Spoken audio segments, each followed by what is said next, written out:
मग त्या काळामध्ये डॉक्टर बाबासाहेब आंबेडकरांच्या काळामध्ये आपल्या समाजाची, एकूणच भारतीय समाजाची अवस्था कशी होती, तर मानसिकरित्या आपण गुलाम होतो, नैतिक दृष्ट्या आपलं अधपतन झालं होतं, सांस्कृतिक दृष्ट्या आपण कमकुवत झालो होतो आणि आर्थिक दृष्ट्या आपण कमकुवत होतो.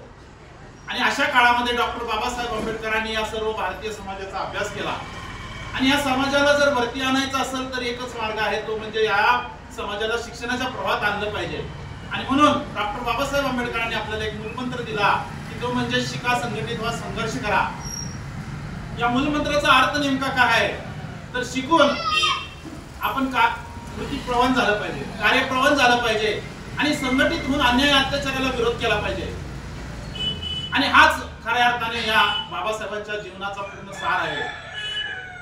अनेक गोष्टी आपल्याला बाबासाहेबांबद्दल सांगता येतील आणि त्यांनी दिलेला हा संदेश, त्यांनी दिलेलं आपल्याला जे कार्य आहे ते कार्य आपल्याला पुढे घेऊन जाता येईल.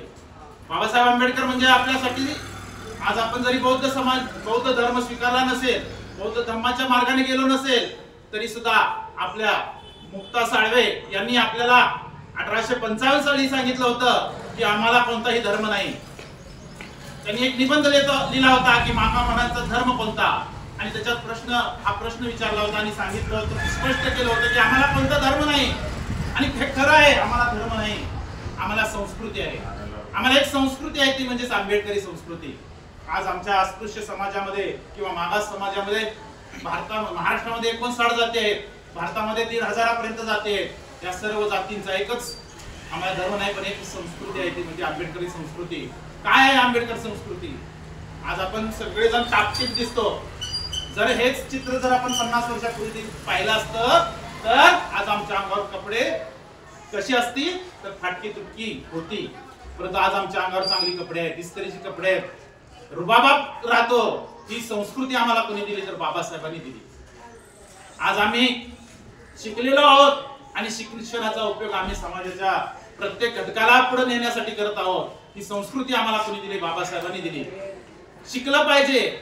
त्या काळामध्ये बाबासाहेबांनी जेव्हा हा मूलमंत्र दिला, लोकांनी पोटाला चिमटा घेऊन आपल्या मुलांना शिकवलं.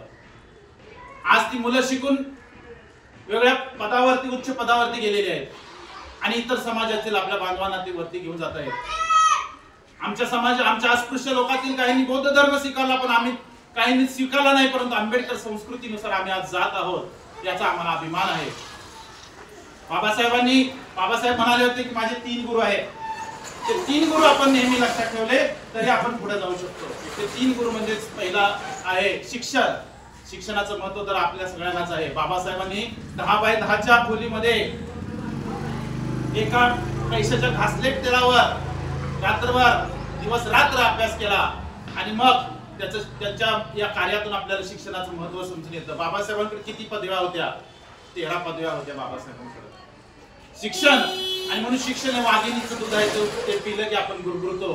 आज मी गुरगुरतोय, तर बोलतोय म्हणजे गुरगुरतोय. हे कुणामुळे? शिक्षणामुळं.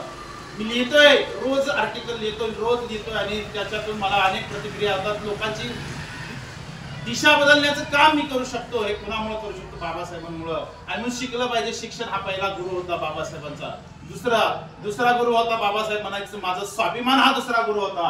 आणि स्वाभिमानानं आपण राहिलं पाहिजे. बाबासाहेब म्हणतात की मी